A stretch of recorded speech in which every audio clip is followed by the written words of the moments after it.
way from Toulouse, Supaero Toulouse, who come up today. So thank you very much for your efforts. The leader of the opposition.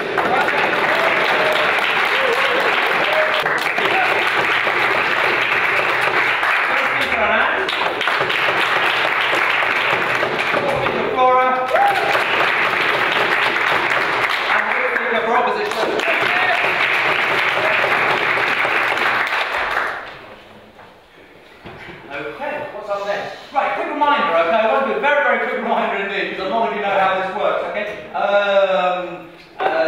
Each speaker has 6 minutes to speak. We start off obviously on the government side, then go alternately from government to opposition, back to government to opposition, okay? The first minute and the last minute of each speech is protected time. No speaker may be interrupted during this time. In between the end of the first minute and the beginning of the 5th minute, okay, is open time, and that is time where speakers may be interrupted by a point of information made from the other side. Okay, so when the government is speaking, obviously a point of information will be made from the opposition. When the opposition is speaking, point of information comes from the government. Okay, to make a point of information, the speaker must stand up and extend a hand or put a hand on head and say quite clearly to the speaking head, point of information, please.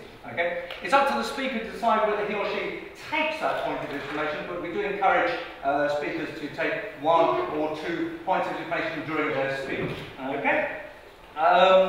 There is another way that the debate can be interrupted as well, and that's on a point of order.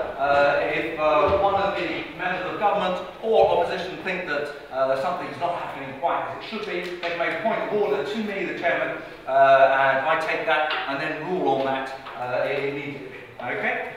And there's one way, obviously, or 2 ways in fact, the audience can be involved in the debate this evening. Okay? 3 ways in fact. After the debate you'll have your opportunity to make your points from the floor while the judges are deliberating. But during the debate, if you're in favour of a particular argument or a fine piece of rhetoric, you can cry out hear, hear. And if you are not in favour of an argument or a fine piece of rhetoric, you can cry out shame. Let's just have a practice all together, shall we? Sit there in fine voice. So practice. You're all in favour of what I've just said. Indeed. You all dislike what I've just said. Very good indeed. Thank you very much indeed. You're an excellent voice there. Okay. Alright, we're going to get cracking. I think the teams have got their stuff up and running in preferable time. Thank you very much for that. Okay. So the motion before us this evening, ladies and gentlemen, is the following. This House believes that greed is good. Please welcome to propose the motion the Prime Minister from ECP-Supaero.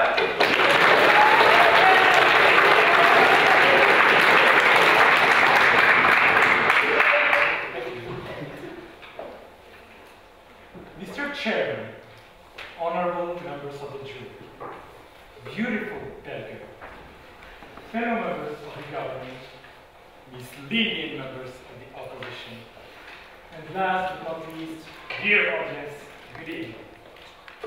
We stand here in this defamation trial to defend an innocent man who has been subjected to the most cruel of calumnies. For years, our client has been denigrated and disparaged, rejected and ridiculed, antagonized and avoided. For years, he has been insulted, the fruits of his labor derided and brutally cast aside.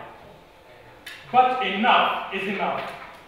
Wise jury, today he has come before you to seek redress. So that he will be restored to his rightful place in our hearts, he cast his gaze far across the Atlantic to the noble city of Boston, where brave firms of lawyers, led by the irrepressible Danny Crane, defend the most impossible of cases. But they couldn't make it, so we have stepped into the breach. Ladies and gentlemen, our client is greed, and here to represent and indeed embody greed, the greedy and brave lawyers from Chardonnay Legal.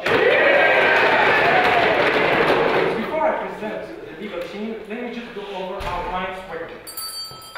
The motion reads that this House believes that greed is good. Greed is a desire for excess of something material like wealth or goods or profit, depending on materials such as love or knowledge or even fame. Now, let us define what we mean when we say that greed is good. Actually, since greed is a human construct, we define good as being beneficial to the progress of society. Now you could ask, how can we know if something is beneficial to the progress of society? Well, wise jury, the members of the Châtenay Legal have come up with a simple test that public benefit could be determined through whether the human race would be better off or worse off without it. For instance, fire can be in some cases harmful, and it can burn your house, it can burn human beings. But can you imagine humankind without fire? No, you can't. We won't deny that sometimes greed can be misused by bad people. But we will show you that for good and honest people, which are most of mankind, greed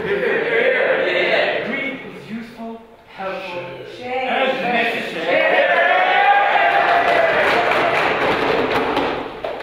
Alice, our second speaker, brings you a vision of the apocalypse.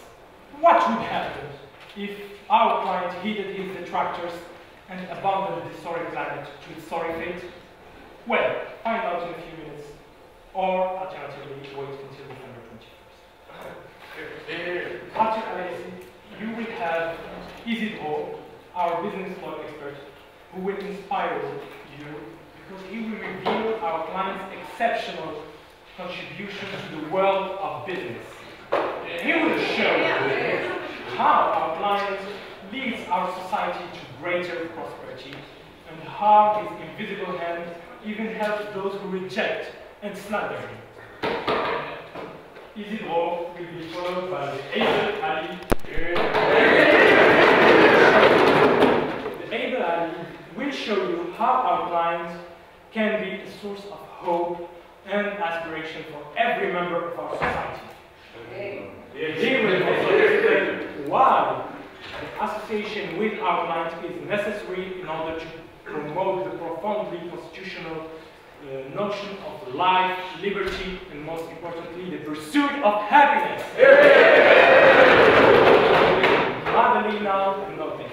Madalena will whip the opposition into submission. And then she would greedily dismantle their arguments.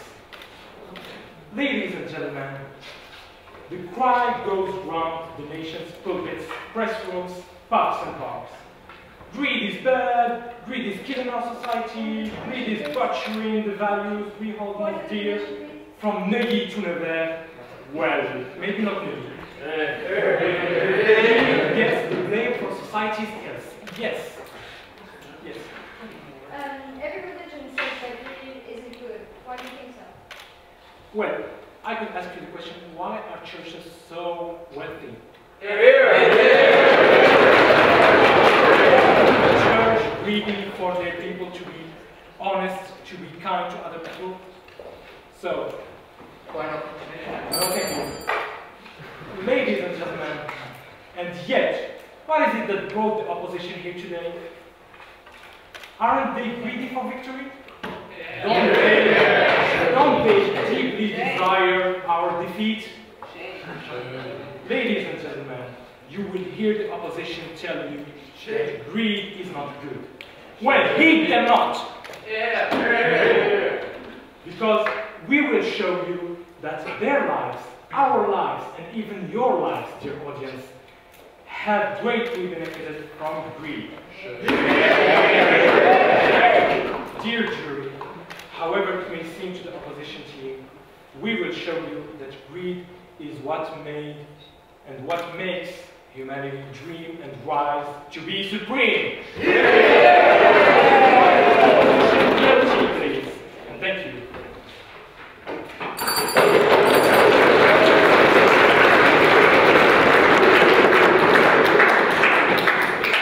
Thank you very much to the Prime Minister for starting the debate. I now call on the leader of the opposition, Giuseppe.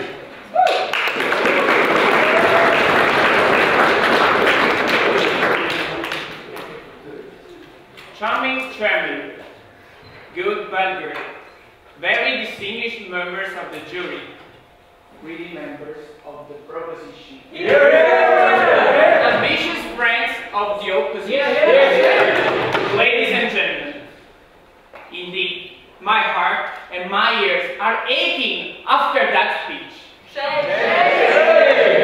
We are shocked. How can we say that greed is good? Well, as a leader of the opposition, I'm going to tell you that first and foremost, by definition itself, greed is not good. Then I will clarify the difference between ambition and greed. Because actually, my dear Prime Minister, we are not greedy for the victory, but we are ambitious for the victory. Finally, I will introduce my team's strategy. So, what does being greedy mean? To be greedy means not just to want and acquire, or a lot of material wealth. To be greedy means to let someone else suffer. And this is not good, ladies and gentlemen. Because we are not slaves. And one man's freedom ends where another person begins. Greed is not liberty, as the Prime Minister stated. Greed is not liberty, it's not freedom, it's just the opposite. I hope you can deeply see my point. Greed is far different. On that point! Greed is far different from ambition or self-interest. The first is an excessive and selfish desire for wealth, power, or food. The latter is the desire for the same things, but just the desire, no excess. Basic desires, such as eating when hungry, or clothing when cold, are not in themselves bad.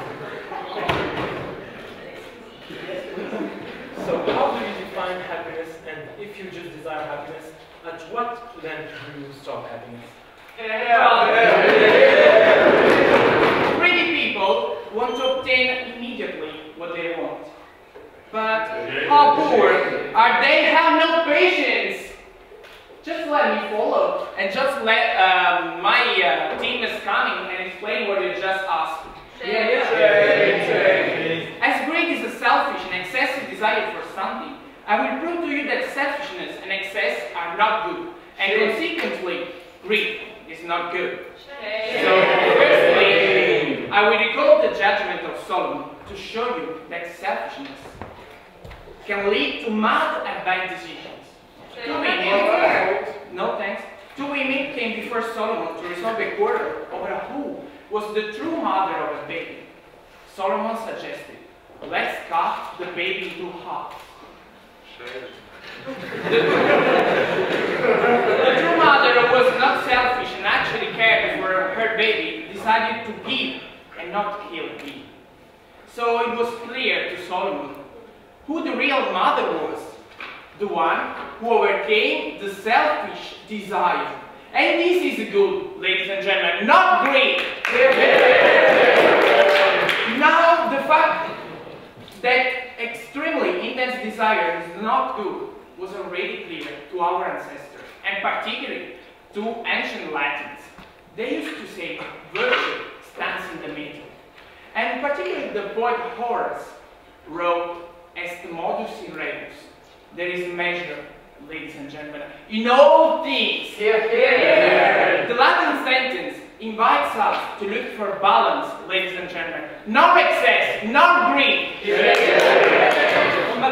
Now we could stop here because already by definition it sounds evident that greed is not good. But no thanks.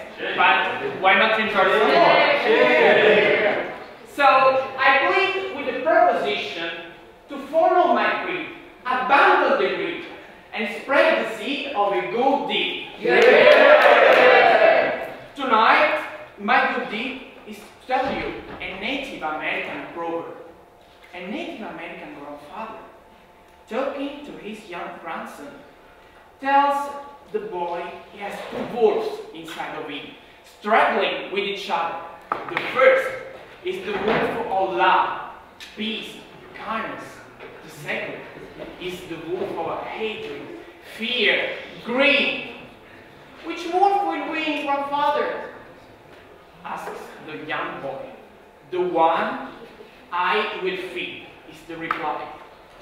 As I'm not a Native American, I have no wolves inside of me. But I have for you, ladies and gentlemen, 3 wolves here tonight. So, as greed is not good, I started feeding my first wolf, Denise, who is going to howl against greed for power and bite the idea of arms race. Then, the third speaker, Anand, the wolf against greed for wealth. He will tell us that instead of being greedy, it is better to be happy with what one has. Who is rich, ladies and gentlemen? Who is rich? He who is satisfied with his lot.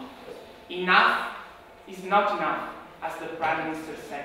Enough is plenty, ladies and gentlemen. The first speaker, Flora, the wolf against greed from consumption of food, will tell us why greedy people can never and never be satisfied. Finally, directly from the American proverb, the grandfather, Anki, will give some healthy advice. So to conclude, ladies and gentlemen, life is not measured by the breath we take, but by the moments they take our breath away. That's why my wolves are here tonight. Yeah. So ladies and gentlemen, greed is not good. I bid you to reject the motion. Thank you.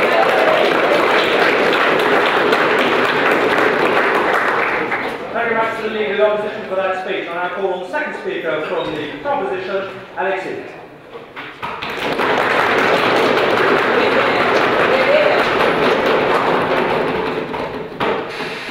Thank you, Your Honor. White and equitable jury, charming beggar, fellow Chattanooga teammates, ungrateful opposition, and last but not least, dear audience, I greet you with all my greed. Our client is insulting.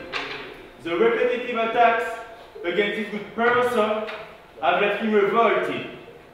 The opposition's petty sniping has set him griping.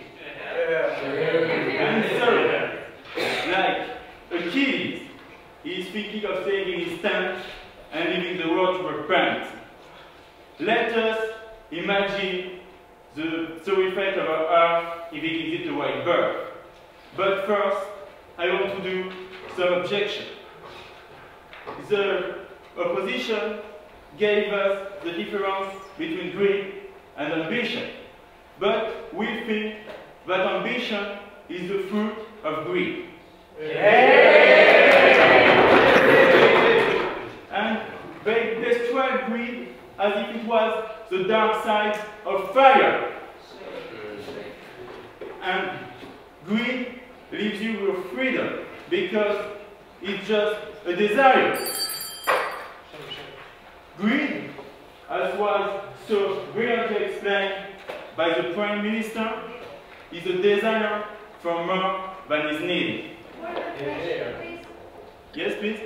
Don't you, the Oxford Dictionary says that it is an intense and selfish desire for something. Don't you think you forgot the word selfish in that definition? Shame. No, I don't.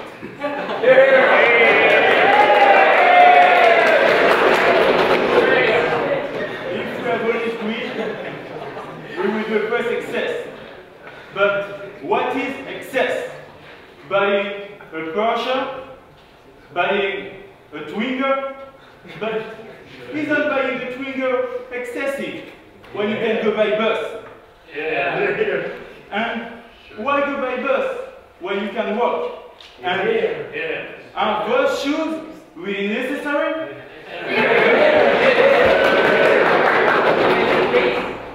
All the comfort we have come to expect are the fruit of greed and excess. Excess is not an objective fact, but a value judgment. And one man excess is another man measure. I will tell you that without greed, we will be living in caves. But in fact, if we listen to the opposition, we would be sat outside denouncing the greedy inhabitants of those caves.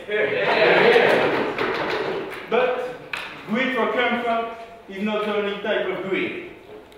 Some of you may have heard of Albert Einstein. It is true that Albert can be criticized. He was somewhat blind to the delights of money. But ask yourselves, why he dedicated his life to scientific research? Was it his greed for fame? Was it his greed for knowledge? The jury is still out on that one. But, dear jury, one thing you must accept is that greed was his motor, his motivation, and his driving force. Don't you think Albert Einstein, after gaining knowledge, spread it to the entire world instead of being greedy? He was greedy for knowledge, for him, and for the world. For greed for knowledge, people would learn the strict minimum. Would anyone pursue truth? Would anyone delve into the depth of existence? Would anyone study its transfer? Without our client, no one. Greed for beauty gave us the Mona Lisa, the Playboy magazine. With all this, what do you get? Châtelet-Malabry and Richard Nixon? But one can also be greedy for love, greed for self-improvement, for charity.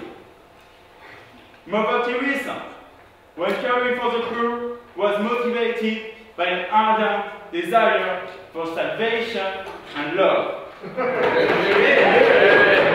Bible told her to accumulate treasure in heaven. And how did she ensure deep pockets upstairs? She accumulated a treasure for over down here.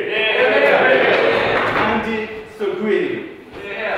Greed for knowledge, greed for fame, greed for beauty, salvation, and love. Without these, what virtue will remain in our sorry society? Imagine a world without corporate greed. Actually, you don't have to do so, because Isidore, our next speaker, is going to do it for you and will leave you quaking. Ladies and gentlemen, all that is good, all that we love, all that we need in our societies is due to greed. Reject our client, define our client, accept our client at your peril. Ladies and gentlemen, greed is good. Please support our motion and find the opposition guilty.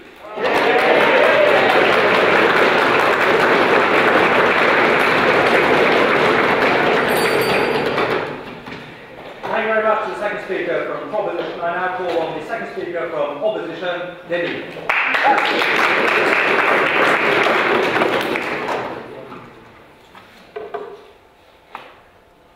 Mr. Chairman, Honorable and Omnipotent Belgium, incorruptible members of the jury, self-centered members of the proposition, charitable friends of the opposition, ladies and gentlemen, good evening.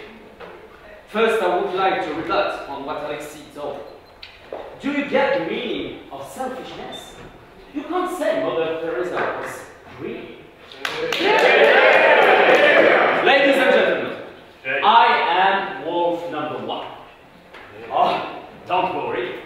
I'm not coming to eat you. I'm not even going to hurt you. I'm only here to show you how Gordon Pico in the movie Wall Street was wrong when saying that greed is good. Yes, ladies and gentlemen, this government is more than ever wrong. Greed, indeed, is not good. Truth must be said. And in the words of Charlie Chaplin, in The Great Dictator, I am not an emperor. That's not my business. Yes, ladies and gentlemen, my business tonight is to show you, on the contrary, like Charlie Chaplin did, how greed for power can be so negative, so dangerous, so hard. My speech will be divided into 2 parts. No, I won't have too many difficulties in demonstrating my first point, that selfish and intense desire for power has always led to disasters. Then, in my second point, which follows on easily from the first, I will extend my argument to the results of this greed for power and wealth on our society. I must confess to you, ladies and gentlemen. Because I'm sure that I can trust somebody in this very house. I must confess something. I had so many ideas in my head that I didn't even manage to write a word on my sheet of paper. So, as I always do in this case, I went to my favorite library and I passed my finger along every single book. Some dirtier than other, some brighter than other, and then I came across my old history notebooks. I was nostalgic. Thank you. I was nostalgic, reading out all those dates I was unable to remember at that time when I was a child. I know that some of you may understand what I'm talking about. But suddenly, I realized that the entire history of greed for power was in front of my very eyes. Caesar, Genghis Khan, all the famous colonizers, Napoleon, their greed for power and excessive conquest led to disasters. I'm talking about the destruction of the Near East by the Mongols. I'm talking about slavery and genocide during the colonization in America. The need to go on. The need for greed was growing like a weed. Enough is plenty, ladies and gentlemen. And recent examples show us that nothing has really changed. May I remind you the policy of Mubarak, Gaddafi, and Assad? Yes, to talk about Gaddafi, wasn't it superpowers, European and Western superpowers, greed for oil that led them to rescue the Libyan people?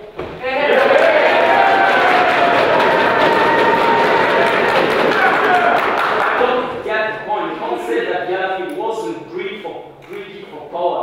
You can't say that. This government, no thank you, this government wants you to say that greed is good. Greed for power has even destroyed the democracies, ladies and gentlemen. On the contrary, we can't stay insensitive to the example of Siddhartha Gautama becoming Buddha. He abandoned the power left to him by his father. And he didn't need to be greedy for power to be peaceful. He didn't take, ladies and gentlemen. He gave. But the greed for power led to other crimes too. And here I'm coming to my second point. Look at our world. Nowadays, people are becoming so greedy for power that they are becoming even greedier for weapons. Today, the greed for nuclear weapons is becoming so intense that we have produced enough to destroy our world. Not once, not twice, but 7 times, ladies and gentlemen. Look at our world. People are becoming so greedy that they have even enrolled children into wars. It's time, ladies and gentlemen, to close my books and to look at you right in the eye. It's time to learn from the past. It's time to react before it's too late to do so. Don't heed their greed. Ladies and gentlemen, President Jefferson said, error, only error, need the support of the government. Following his words, ladies and gentlemen, I beg you, reject this motion. Here, here! Thank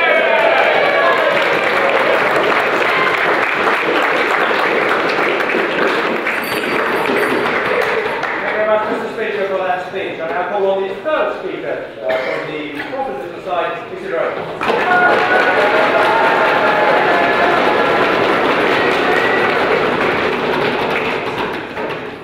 Your Honour, charming Belgium, noble lawyers of the government who are proud to waive the legal fees. The members of the opposition, who I'm sure will pay the cost. Wonderful audience, good evening. Alexis has shown you the importance of excessive desire and greed in our society, but nowhere is her client more slandered than when it comes to business. I will show you how my client business activities have helped our society. But first, allow me to review some of the opposition's points. Firstly, the opposition has this obsessive thing by confusing greedy people with greed. Greed, as the Prime Minister said, is a tool. If you don't use it properly.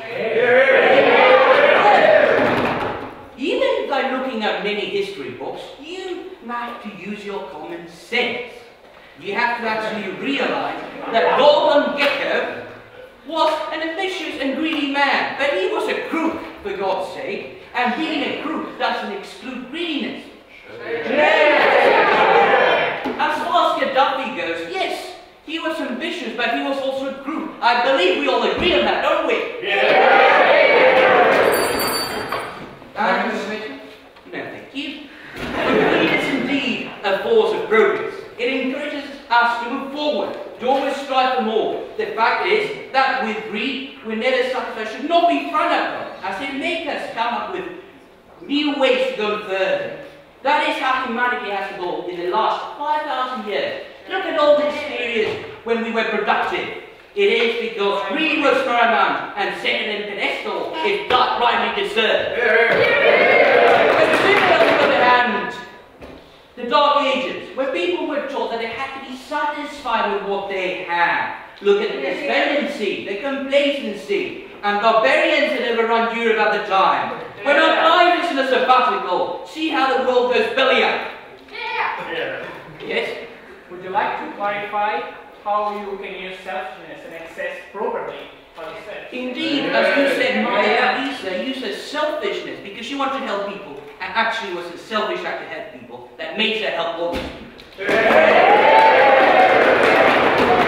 I'm going to give you an example. Look at China. At first, it tried to expunge greed from the hearts of its subjects. By doing great leaps forward, it stumbled. Finally, Deng Xiaoping came up with this famous word and said, getting rich is glorious, and China was set on the path for economic success. Now, about corporate greed, the strongest and most misunderstood kind of greed. We constantly hear about it on TV and in the newspapers, greedy bankers that supposedly feed on our blood and actually do nothing. In fact, their greed finances our lack of greed. Greedy people, rich people pay most of the taxes. And it finances the lifestyles of those that have chosen to eschew greed and live off the state. Taxes paid by my clients' associations, education, welfare payments, international aid, all these things are possible thanks to the vast amounts of money the tax man greedy collects from greedy people.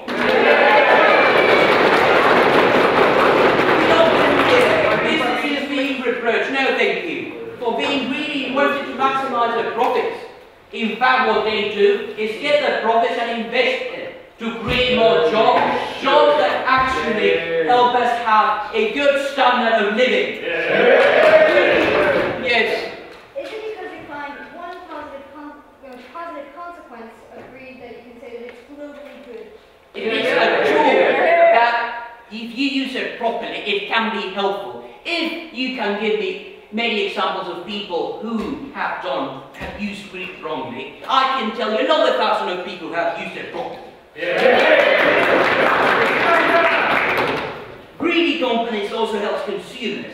Let me remind you that when two companies are competing and ensuing price war starts, the companies find each other and go for each other's blood. And in the end, we, the consumers, we benefit from it because prices will go down. Let me quote the great Adam Smith, who grow the wealth of nations. It is not from the benevolence of the butcher and the brewer or the baker that we expect our dinner, but it is from their regard to their own interest. Greedy deeds may be less virtuous than public-spirited ones, but it is thanks to our client's invisible hand that we manage to do great good. Our client has also justly been blamed for the financial crisis. These people, bankers and managers, supply a need for greed. Banks institutionalize, speculators fail, and managers reap the fruit of it in industry.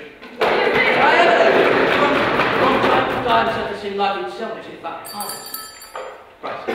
When you get the back harvest, we do not stop using tractors and resort to oxen. No. And we do not stop using chemicals to kill worms. No, we do not. We grit our teeth, cock our heart, and stiffen our lips and prepare better. Greed is the fuel that powers the system that we thrive. But indeed, if capitalism were an army, bankers and management beats artillery. We will now show you how a client has sold many individuals with his long and industrious career. Greed is good. It is right. It works. And makes most of the time a bit like airplanes. You must acknowledge it. It has made man what it is today, and it empowers to go further. It is a never-ending source of energy that keeps the human race on its way forward. And we at Châtelet Legal are pleased to have it. Ladies and gentlemen, support the motion and fight the opposition guilty.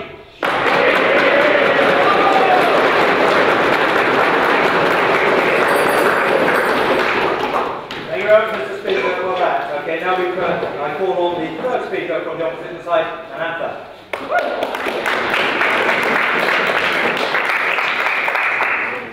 Yeah. Hello. Good evening. Charming chairperson, Mr. Steve. Punctual. Well, good. Like.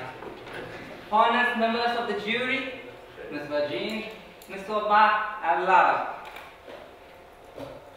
Fellow wolves of the opposition. Yeah. And greedy little piggy members. A wise man once said, honesty is the best policy.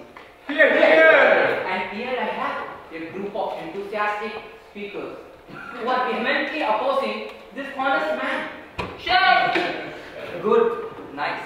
They have been highly successful in getting confused with greed and ambition. You see, just like the Bible, the Hindu religion has a sacred book, the Bhagavad Gita. It has 3 gates to hell. One is lust, the other one is anger, and obviously the third one is greed. And every religion preaches that with greed you go to hell. Here I am, the second wolf. I invite every one of you to the closing ceremony of one of the gates to hell.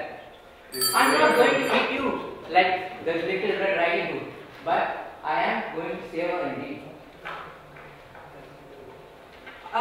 To make you realize that greed is bad, I have to take you on a small journey around the world. Not in 80 days, but in less than 6 minutes. Before starting the journey, we are at the bus stop. So let me give a small clarification of what the proposition has told, so that we can enjoy the journey more. The proposition, instead of going to the bush, they are beating around the bush. Inside the bush is the monster of greed. They are just feeding the bushes around and covering the greedy monster so that we won't see it. You know what? They are the guys from the movie Inception, and they are trying to insert an idea into our brains during our sleep. Please, audience and my dear jury members, do not sleep. My friend, he has spoken a lot, of course. He said that we are confusing greedy people with greed, it seems. How can someone confuse greedy people with greed? On that point. I'm sorry. Moving on. Crooks may or may not be greedy, but of course greedy people are crooks. He also mentioned that China is on the verge of economic progress. With this, I am starting my journey. You know how the greedy, you know how the economic success of China is affecting the people, the greed of economic success. They are not ambitious for economic success, they are greedy. China has devalued its currency so much that people have been importing goods only from China because it is so less compared to other countries. And that is why economic progress is going only in China, and rest of the countries, for example Greece, is on the verge of here. I have to make a speech for the greater good, my dear friend. My dear jury members, you can very well see that the greed of nation has destroyed the entire world. It has brought down the entire economic progress which was booming in the past 3 years to its knees. You see how greed can be so bad. Moving on with our journey, the next stop is the energy sector. With energy, I mean oil. Yes, please. You say that greed and ambition are not the same, but how can you say that greed doesn't give you ambition? How can you define ambition without excess? And at that time, why did you do Supaero? Why haven't you stopped at baccalaureate or...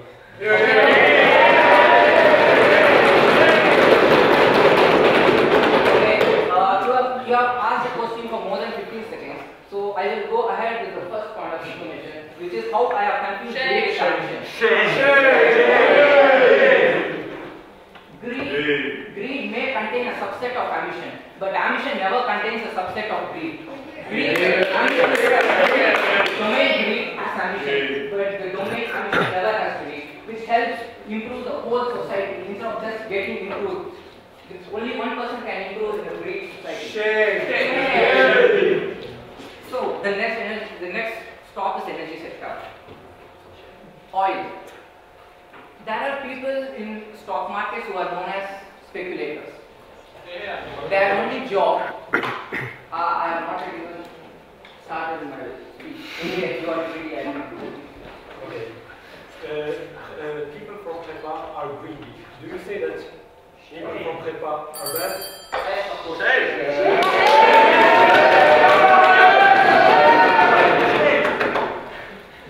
Okay, the people who are speculators have raised the amount of oil so much that we are paying 60% extra. For example, you are paying 1.5 euros, which means that 60% of this is just being increased because of some greedy speculators.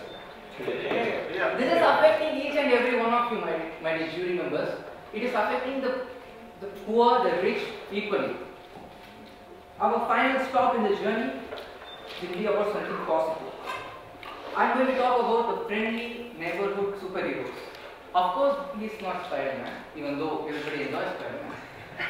I am going to talk about the actual superheroes, who are the non-governmental organizations. You know how? Mr. Emile Durkheim, who is a famous sociologist, he has wrote in his book Suicide that the human body can be compared to the society. Just like the human body has to be mutually dependent on all the organs, just like that, in a similar way, the society has to be dependent on everybody. There can be no which can Norma. Greed for beauty gave us similarly. The jury members, please enlighten our future brilliant managers over here so that they can save us time.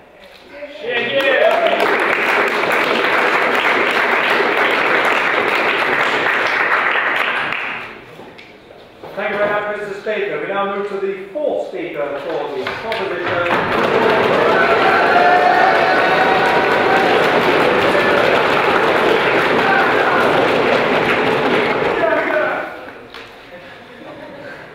Thank you, Your Honor. Esteemed jury members, ravishing bell girl, fellow attorneys, felons in the opposition, and you, ladies and gentlemen, I wish you all the most memorable of evenings. I feel your thirst for laughter, your craving for fun and entertainment. I see your excitement and your exhilaration. See how happy greed makes you feel? Embrace all of it. I have to ask, how in God's name can the opposition Do we not have free will? Are we responsible for our actions? You asked well, what's the difference? Well, we are the intermediate between greed and society. So, we know that greed for money is often blamed for people like Bernie Madoff and people who just went wrong. But that's like blaming, or even worse, persecuting, attacking love because of Paris of Troy, Cannon, Frollo, and Othello. As we have abundantly made it clear, it is true that greed can spur evil people to do evil things. But that's only because these people are evil. Since greed's tremendous impact on society has been so eloquently demonstrated by my colleagues, all that is left for me to say here is to show you how greed can be beneficial to us as individuals. Yes? If greed is quite different from greedy people, how would you define people who ask for greed's sake? Aren't they greedy? Well, nobody asks for greed's sake because by definition, when you're greedy, you're acting for your sake. So, now Dennis quoted Thomas Jefferson. I will too. Let me start by quoting from the United States Declaration of Independence, in which founding father Thomas Jefferson described our unalienable rights, life, liberty, and the pursuit of happiness. Not the right to happiness, but the right to pursue it. Jefferson isn't just mocking our misery, of course. What he really means is that, well, happiness cannot be measurable. It's not, you can't really quantify it. Happiness is, by definition, and as it should be, excessively desired. And this is where our right comes in. So you all have the right to be greedy for many things, anything in which you find happiness. Whether you find it in, wealth through money, the love of your family, comfort of your home, or even the security and safety provided by guns. Let's not forget the Second Amendment. But which one should we be more greedy about? I mean, which one makes us more happy? Well, the answer is, who cares? Be greedy for all of them. Yes, all of them.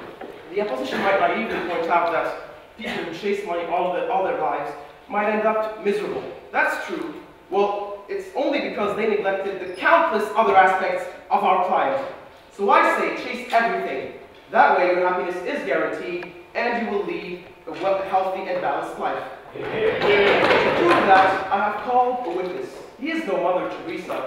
Good job, Alexei, by the way. But he is quite famous for the movie The Pursuit of Happiness, which basically tells the story of how he met our client. Chris Gardner is a man who went from nothing and who ended up with everything. He was jobless, penniless, and his wife had just left him and his child alone. How did he react? Well, he sought the help of our client, greed. Chris Gardner got greedy for knowledge.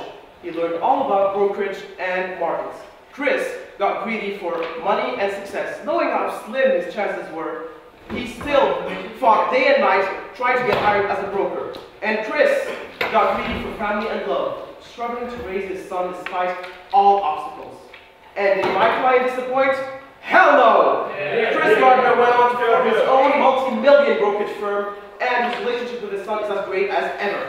That is no fantasy, dear jury. It is our brutal world's reality. Happiness can only be successfully pursuable through total, absolute, and unyielding greed. You don't have to come from money or an Ivy League school. If you're poor, hungry, and smart, all you need to survive and to make it is total greed in all its forms and all its faces. And two birds with one stone. If you make it, so does society. This is what Isidro has showed you. Now, we feel the obligation to ask, how does greed change our morals and our identity? Should we give in to some myths in which our client is described as someone who turns you into bloodthirsty monsters? Well, if you've ever heard of people such as Bill Gates, Warren Buffett, and Steve Jobs, who use our client greed for money, for success, and for fame, they are these great philanthropists. If you've heard about them, you will see these myths for the insults that they constitute for our client. There's nothing to worry about, ladies and gentlemen. You are all safe as long as your morals aren't as twisted as those of the opposition members. And even more, what greed can do to a man is simply miraculous. It makes us brave, such as investment bankers, when they take risks. It boosts our self-esteem and helps us react, share, and connect to others without hesitation. Look at greed for other cultures, greed to travel, to discover. Most importantly, greed helps us evolve when we survive and adapt to tough situations. Greed, ladies and gentlemen, deserves recognition, not only from the opposition members, but from all of us who try and forget that his history with us and the way he lights up our hearts and faces makes him a huge part of who we are. We cannot, no, we should not, no, we will not deny that right to recognition any longer. I urge you, dear jury members, to vote for our motion. Reach the unanimous verdict. Find the opposition guilty.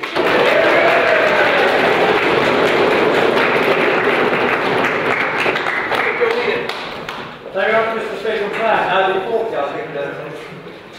Thank you very much. Now please welcome the fourth speaker from opposition, Flora.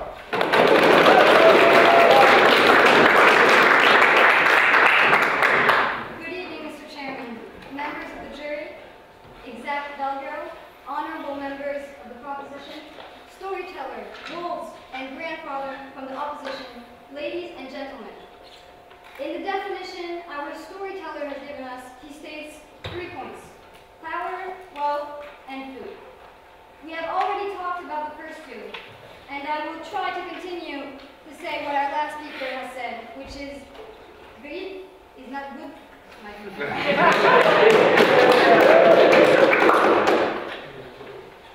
I, as the last wolf of this pack, will talk about food. I am a hungry wolf, a famished wolf, but a wolf that does not tolerate greed for food. I have fed the founders of Rome, Romulus and Remus. I have given my milk to another race than mine. But since I believe many members of this audience are getting pretty hungry at this hour, I will cease their drooling and generalize to consumption and pleasure. First, I'd like to start by commenting what my opponents have told us.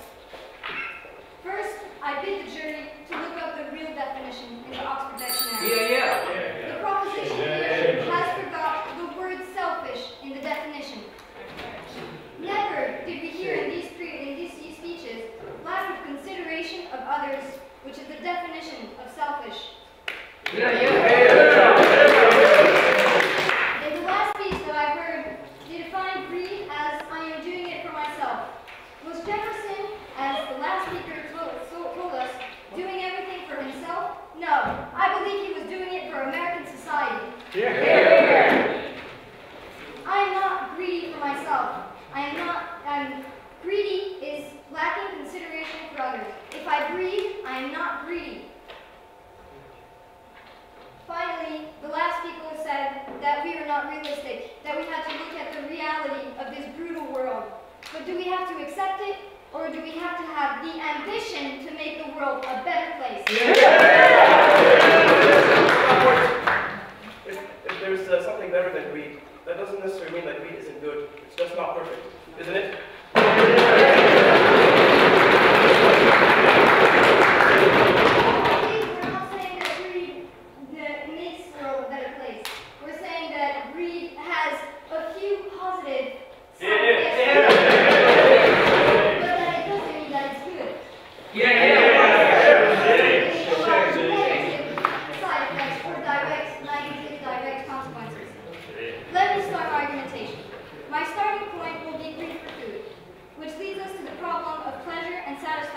in a world where consumption rules, and finally, how greed cannot possibly satisfy one.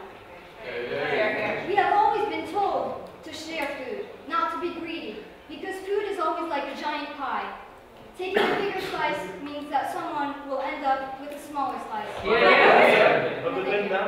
According to an estimation calculated in 2002, the world produces 2,720 kilocalories per person per day. Nothing. Considering that a grown man requires 2,000 kilocalories, then how can you, ladies and gentlemen, explain to me how children are still starving as I speak? Explained by greed. I am St. Ramus, but I can't feed everyone on this planet. No, thank you. The food problem is a consequence of an unfair distribution due to the fact that some intensely desire, but lacking consideration for others. The key word here in greed is selfish. If I am very hungry, it's not because I eat a lot or a fine dish. A delicious cream pie with vanilla frosting, with a raspberry. Okay, I'll stop. I see desperate eyes in this audience. I would be greedy if I were eating it right here on this stand in front of your hungry bellies. Even our body isn't made for so much greed. Obesity, for example, only shows that our bodies aren't adapted to life disease, which man's greed has created. I will now move on to my second point. Take all the pleasures in life and see with me that too much never brings any good, especially if it's just for yourself. It can lead to addictions, more diseases, and pathologies. As an example, Gordon Gekko has said that greed for love has marked the upward surge of mankind, as has also the proposition stated. Ladies and gentlemen, love can't be selfish. Does really being selfish means being bad? I mean, Albert Einstein was really selfish for wanting to be famous, but he was really for knowledge too, so it's good. Imagine that selfish isn't being bad, it's lacking consideration for others. Once again, the proposition is finding direct consequences, good, positive consequences, which doesn't show that it is good. Now, love is about giving and sharing. What is a selfish desire for selfish love? What is a selfish desire for love? The nasty stepsisters in Cinderella? What is an intense and selfish desire for sex? Dominique Strauss-Kahn?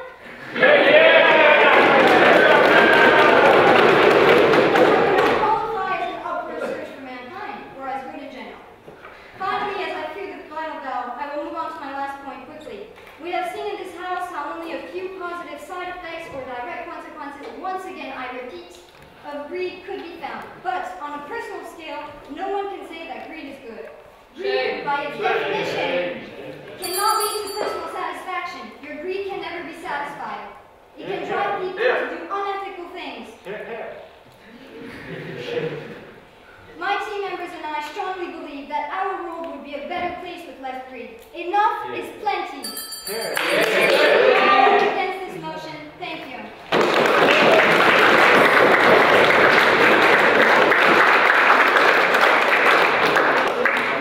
Thank you very much, Madam Speaker. I now call on the last speaker to close the case for the proposition, Madeleine.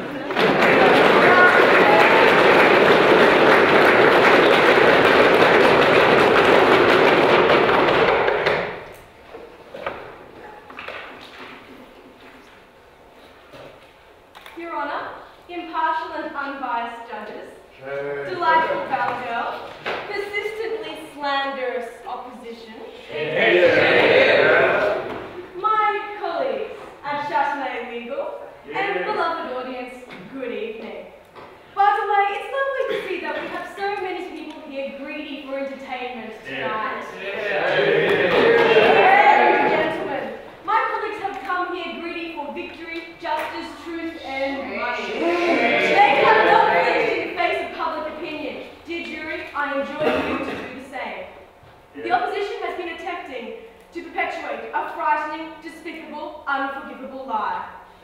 As my colleagues have shown and the opposition has greedily tried to contest, greed is the pillar of our civilization.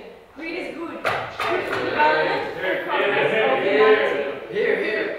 Inspirational Ismail explained that defamation has led to the depiction of greed as a vice, something morally reprehensible. He explained that good means beneficial to society, and pointed out that greed was in fact the motivation for our opposition coming here all the way from Toulouse tonight. Now, the opposition mentioned selfishness, which is in fact the prioritization of self, putting yourself first, not lacking consideration for others. No, thank you. The subject began with the idea that greed is not good by definition. Yes, ladies and gentlemen, that is why we are tonight. That is defamation. It is a misconception, and it is what my teammates from Cabinet Eagle have refuted. If greed is about letting someone else suffer, where does that leave Mother Teresa, greedy for love and kindness? Or Buddha, greedy for peace? As Alexis pointed out.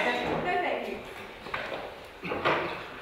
Apocalyptic Alexi, who I just spoke of, detailed the different types of greed that are the foundations of our society: love, beauty, knowledge, salvation, money. He demonstrated how comfort and happiness come from greed. The whole idea of happiness is excess. Otherwise, we'd just use the word content. Dennis came up and spoke of greed for power. This goes with greed for drugs. Thought and action, as Isidro pointed out, are not the same.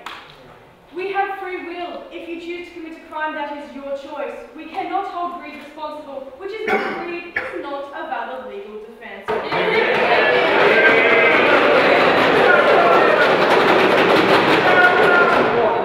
If you can't hold greed, but do you think that causing harm because of greed is, which says that greed is bad? No, what I believe is that greed does not cause people to do harm. That is that person's personal values. They chose to commit a crime. Back to the debate. If a person's or society's values lead them to choose to do bad things, or things that are not good, that is their choice. We have free will.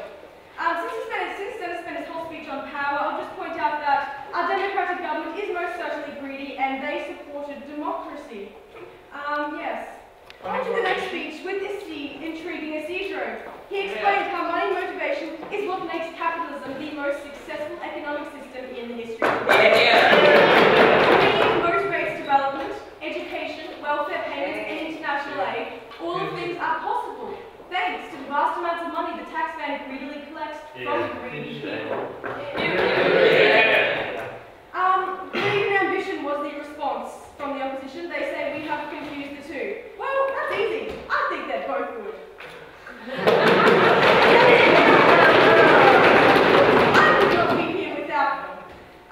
Religion, rich churches, what more do I need to say? Except Buddha was greedy for peace and love. How can you quantify how much of either of those you really need? Amazing Ali brought in the good that greed can do for us as individuals. He explained how greed gives aspiration. It does not damage your own morality. It has been said by the opposition that absolute power corrupts absolutely. They pointed out power, I'm just bringing in a famous quotation. But the desire for power simply makes people dream, aspire. If greed turns you into a bad person, Mother Teresa must be the Grinch. And lest we forget, even the Grinch changed in the end through greed for love. No, thank you. Flora, the fourth speaker, she came along with her argument for food. I'm going to give this wolf some food for thought.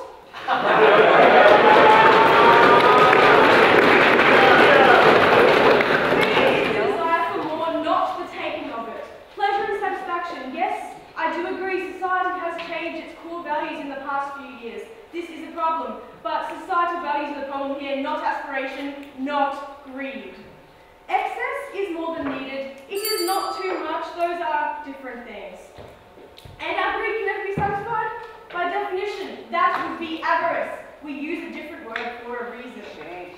We at Chastity Legal have faced down a number of challenges tonight in our defence on the defamation of greed. Greed cannot be held responsible for criminal actions. Greed is not a legal defence. In fact, bad people may misuse the motivation born of greed, but that is their choice. We have the words avarice and gluttony for that very reason. As Adam Smith and Seeger explained, the market forces ensure that the individuals acting in pursuit of their own self-interest make society as a whole better off. I close my case with a character reference from a man who at first was greedy for money, but soon discovered the importance of greed for justice. Greed, for lack of a better word, is good. In fact, since the word greed is so indelibly linked with moral condemnations in our minds, and that of the opposition, we would petition the jury to allow greed to change his name to something closer to aspiration. Under the weight of the evidence, you must find of defamation.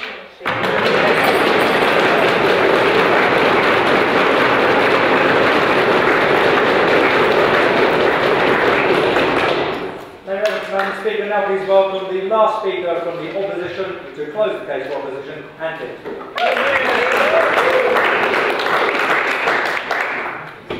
Honourable Chairman, incorruptible members of the jury, charming farewell, dear friends of the opposition, greedy lawyers of the proposition, audience, good evening.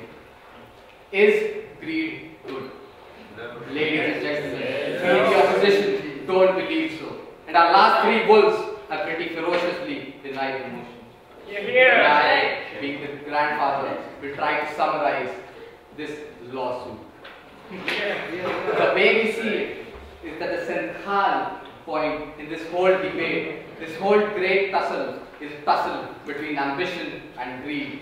The proposition of the day has tried to misguide you by saying that somehow greed and ambition are the same thing. But there's a thin line between the two, ladies and gentlemen. And all along this debate, we've tried to show you that gaping line, which the two sides have been trying to play with for the past hour or so. Now let's go a level deeper. Let's maximize, let's zoom in, and let's look at the line that divides greed and ambition. Greed, according to the Prime Minister, is intense selfish desire. Whereas ambition, according to our first speaker, is desire to achieve no excess. It relies on self-interest, ladies and gentlemen. Selfishness tramples on other people's ambitions to feed itself. Self-interest looks both ways before crossing the street. You breathe air, you drink water, you're not being greedy, you're just pursuing your self-interest. Greed is selfish, ambition is self-interest. And I would plead the proposition not to confuse the audience or the jury with a double speak. Yes? Since selfishness is a Darwinian reflex that ensures the survival of humanity, in what way is it not good? Can you please repeat that? In what way? Since selfishness is a Darwinian reflex that it ensures the survival of humanity, in what way is it not good?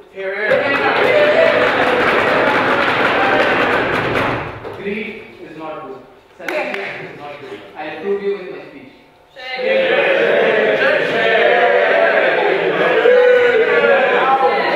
Now, Adam Smith, which was grossly misinterpreted by the third figure of the proposition, once said in his famous book, and I would requote what the third speaker said: "It is not from the benevolence of the butcher, the brewer, or the baker that we get our dinner, but from the regard of their own interest." Own interest? He talks about ambition, ladies and gentlemen, not greed. Let me put it this way. Even if the baker is selfish, he cannot make you buy his bread. The baker has to offer you his bread at price you're willing to buy. That is self-interest. Capitalism works on Adam Smith's self-interest. It works on ambition. It does not work on greed. Crony capitalism, the likes of that we saw 3 years ago, which brought the whole world economy down, work on greed, ladies and gentlemen. Adam Smith's capitalism works on ambition, which was grossly misinterpreted by the public. And greed is malignant, it's bad, it's pure evil. Ambition is win-win, greed is I win, you lose. This is not according to me, but what the Prime Minister, our first speaker, and Adam Smith have described greed. On that point, Yes? so if I were to, greedily plant a vegetable patch, would I be preventing you from eating? I would be greedily doing so, but I wouldn't be making you not eat. Would you? You're not being selfish, you're just pursuing self-interest. It's your land, you're planting it food, it's just pursuing self-interest, you're not being selfish. If you come to my garden and plug my fruit, then you're being selfish and you're being greedy. Now in the wake of what we have discussed in the last 3 minutes, let us dissect each and everything as greed and ambition, and the motion will become pretty clear to each and every one. Now, Isidro walked in and said that the wealthy people pay the most taxes. Let me make it clear, ladies and gentlemen, in the US, the wealthy people pay the least percentage of the taxes. And for those who quote Gordon Gekko goes to jail at the end of the movie Wall Street. Now Ali, when he quoted Pursuit for Happiness, and from which they draw their client upon, they said that Chris found greed. No, ladies and gentlemen, Chris found ambition. It's the ambition, the self-interest to preserve his kid that he gained knowledge. Your client greed just stole what ambition success, and he is guilty of theft, ladies and gentlemen. Your client is guilty of theft. No, thank you. All the good deeds done by ambition have been snatched by greed. Now, just to summarize, Giuseppe came in and introduced to us the three hungry bulls who have defined the motion today. Then came Lenny, and he told us about how power is treacherous and how ambition is good for society. Then came Ananta, and he told how financial greed had brought the world economy to a halt, and how greed just takes you to the edge of the mountain, and it just leaves a little push before the whole house of cards falls down. Talked about. Then Flora came about, and she told us how greed, by definition, makes one unhappy. Because by definition, if someone gets satisfied, he is not greedy anymore.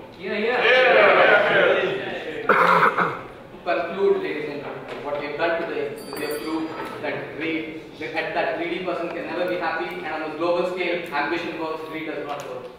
Quote Mahatma Gandhi, he once said, the world is enough for everyone's need, but not for everyone's greed.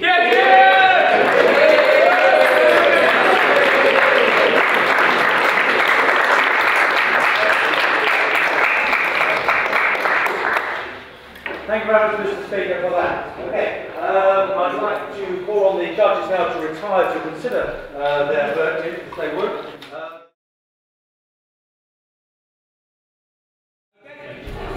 Right, ladies and gentlemen, the judges have considered, and they're now going to announce their verdict. Ladies and gentlemen.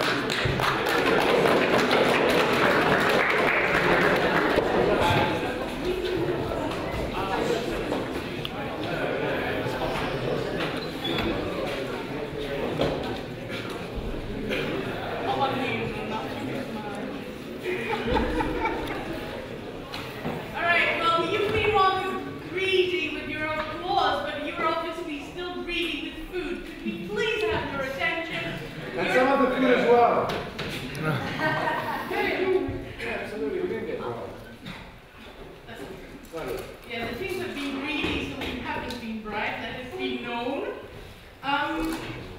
Alright, so you've got two nice cops and I'll be bad cop, as always. But I will try my best to start with the good comments we have for tonight. First of all, the audience came all the way here. Congratulations, you made it. Whether you came to go back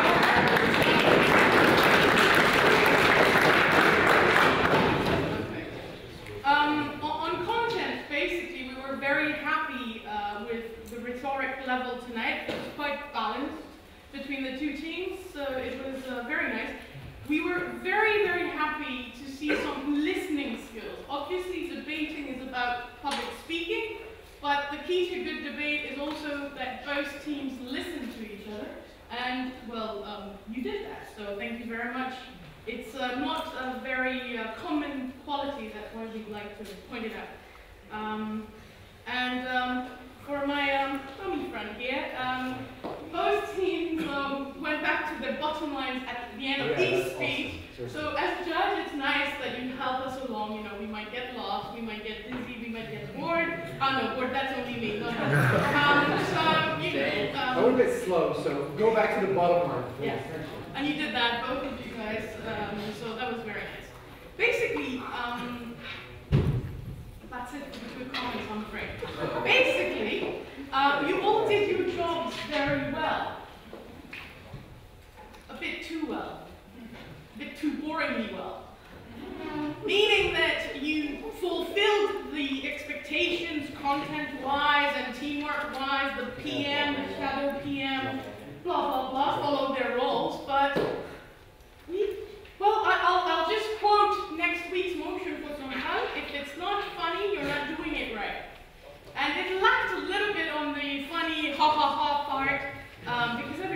was so bloody fucking boring and good. And it's true. We're in opposition to that motion.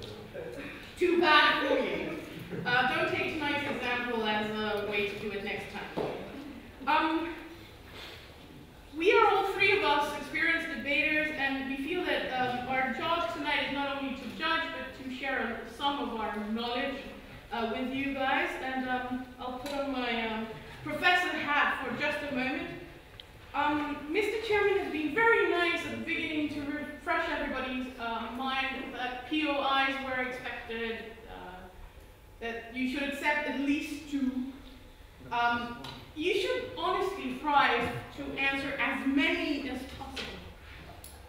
And you should also time your points of information strategically.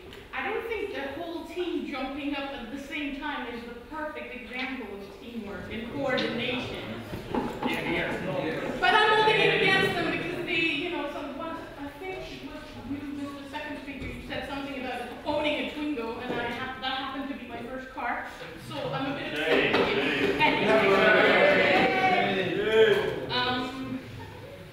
to be completely honest with you, it's not an easy motion, but either to defend or to oppose, to be honest. You should really strive at not taking your examples for arguments.